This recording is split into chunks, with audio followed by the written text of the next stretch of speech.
নাই চাওক অসমৰ ৰাইজে এতিয়া স্থায়ী শান্তি বিচাৰিছে। যিকোনো এটা সংগঠনে ৰাইজৰ মত কি সেই ৰাইজৰ মতত চলিলে সেই সংগঠনটোৰ প্ৰতি ৰাইজৰ আস্থা আৰু শ্ৰদ্ধা বাঢ়ে।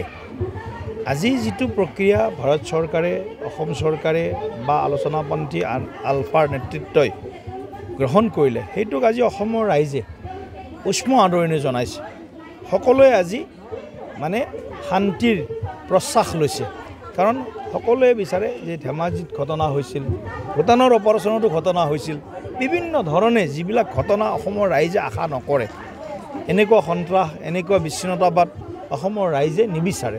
গতিকে সময় থাকোঁতেই আলোচনাৰ প্ৰক্ৰিয়ালৈ আহি আলোচনাৰ মেজত বহি এই সমস্যাটোৰ সমাধানৰ কাৰণে যি উদ্যোগ সংশ্লিষ্ট সকলো পক্ষই ল'লে অসমৰ ৰাইজে তাক ভাল পাইছে।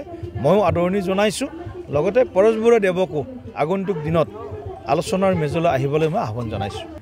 চাওক এতিয়া কথাটো হ'ল কি, আমাক লাগে কি, ভাৰতবৰ্ষৰ পৰা অসম বিচ্ছিন্ন হ'ব, নতুন স্বাধীন অসম হ'ব, এইটো এটা অবাস্তৱ আজিৰ দিনটোত।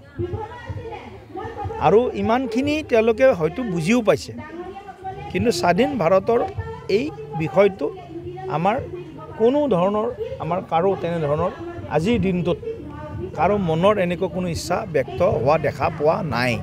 গতিকে যদি অসমৰ মানুহৰ ইচ্ছা নাই, তো অসমৰ মানুহে যি বিচাৰে, অসমৰ মানুহে অসম উন্নতিৰ পথত শক্তিশালীভাৱে আগবঢ়াটো বিচাৰে, অসমত থকা খিলঞ্জীয়া জাতি জনগোষ্ঠীৰ স্ব অধিকাৰৰ কথা বিচাৰে। এইবিলাক বিষয়ত তেওঁৰো যদি কিবা ক'ব লগা আছে তেওঁ এইবিলাক কথা পাতক চৰকাৰৰ লগত। খিলঞ্জীয়া জাতিসত্তাক শক্তিশালী কৰা আৰু ভাৰতবৰ্ষৰ একতা অখণ্ডতাক অক্ষুণ্ণ ৰখা, এই দুয়োটাই সমান্তৰালভাৱে আগবাঢ়ি যাব লাগিব। এই বিষয়টো নিশ্চয় পৰেশ বৰুৱা ডাঙৰীয়া বা যিসকল এতিয়াও জংঘলত আছে এটা অংশ, তেওঁলোকেও নিশ্চয় কথাটো গভীৰভাৱে এইটো বিবেচনা কৰিব।